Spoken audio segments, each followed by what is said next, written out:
Salut les amis, nous sommes le lundi 27 octobre.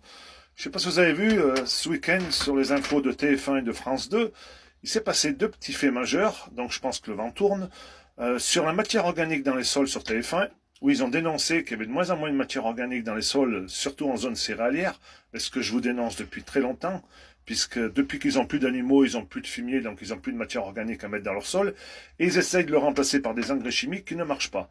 Donc c'est pour ça que je prône le retour de l'élevage dans les zones céréalières. Je prône la polyculture élevage, donc je suis vraiment dans le vrai, ce qui ne plaît pas forcément à nos amis céréaliers, parce qu'ils étaient habitués à avoir 6 mois de vacances, et quand on a des animaux, eh bien, c'est pas évident de rester en vacances. Ça, c'était la petite parenthèse avec TF1 et la matière organique. Donc tout va dans le bon sens de ce que je dénonce, puisque la FNSEA et le gouvernement, ils veulent absolument mettre la méthanisation dans les prairies céréaliers pour mettre la céréale dans les méthaniseurs, mais au final, ils auront encore moins de matière organique, puisque eh bien, ça sera dépourvu de matière organique, puisque le carbone qui sert à faire du méthane ne retournera pas dans le sol pour faire la matière organique. Ça, c'est le bas à bas.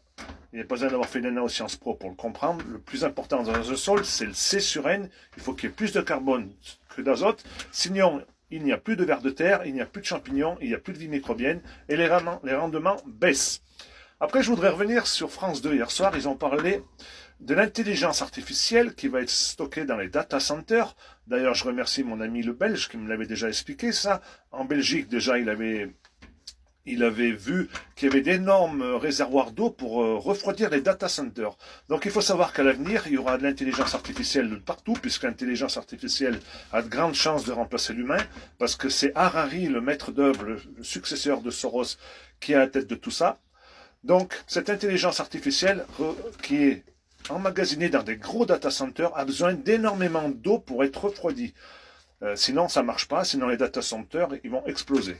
Donc on nous fait croire, à nous les paysans et à vous, à tout le monde, que le réchauffement climatique, c'est dû à nous, à la connerie de nos vaches qui pètent trop, à nous qu'on utilise trop nos voitures thermiques, qu'il faut les remplacer par des voitures électriques, qu'il faut de moins en moins de centrales nucléaires parce qu'il faut de l'eau pour les refroidir. Par contre, c'est rare, mais c'est arrivé hier soir sur France 2, je vous conseille d'aller le voir. Ils nous ont bien expliqué que le problème à l'avenir, il y aurait de plus en plus de sécheresse parce que le sec attire le sec et l'humidité attire l'humidité. N'importe quel agriculteur est capable de vous l'expliquer. Donc, vu qu'il va falloir énormément d'eau pour refroidir les data centers, eh ben, c'est ça qui va créer un réchauffement climatique et de moins en moins d'eau dans les rivières, parce que cette eau elle va partir en évaporation pour refroidir les data centers. Donc il se pose la question de les mettre en pleine mer, mais je pense que c'est quasiment impossible. Ils ont essayé avec les éoliennes, mais ça coûte un pognon de monstre.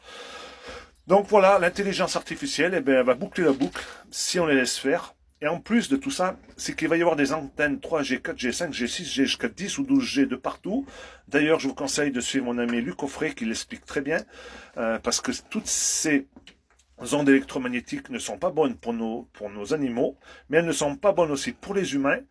Et vu qu'il y aura encore plus d'ondes électromagnétiques dues à cette intelligence artificielle, tout ça va exploser en plein vol sur notre gueule, avec les vaccinations ARN messagers qui veulent vacciner nos animaux de partout. Vous voyez bien, ils inventent des maladies où ils les créent, où ils en font je sais pas quoi toutes les années, pour qu'on vaccine, nous les paysans. C'est pour ça qu'il faut s'y opposer, parce que ça, c'est la mort assurée du vivant. Mais pas que des humains, pas que des animaux, mais du vivant en général.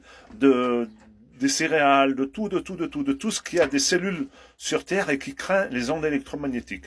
Donc la boucle est bouclée par notre ennemi juré qui s'appelle Harari, le pro de l'intelligence artificielle et du transhumanisme. Donc lui, c'est un sion, un sio-sio.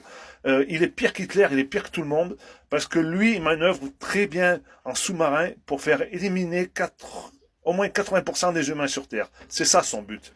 Voilà, ses origines, tout est prouvé, il le nie pas en plus.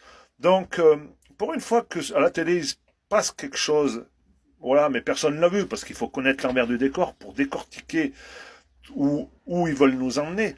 Donc je vous promets, l'intelligence artificielle va avoir des bienfaits pour certaines opérations, pour soigner peut-être des cancers, mais il va y avoir tellement du mal de fait par derrière, il y aura tellement besoin d'eau, il y aura tellement des ondes électromagnétiques de partout, que les humains ne vont plus pouvoir se reproduire, que les humains vont être malades et qu'ils vont être remplacés par des robots. Ça, je vous le garantis. Bien entendu, moi qui suis un petit peu âgé, je ne serai pas là pour le voir, mais je vous garantis que nos enfants et nos petits-enfants, ils vont avoir du mal à vivre et à se reproduire parce que le monde est fou.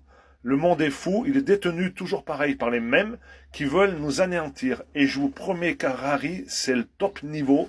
Il est bien pire que Soros et compagnie, il est bien pire que le HR. Voilà, c'est un ami. Il est bien pire que le président de son gouvernement, Netanyahou.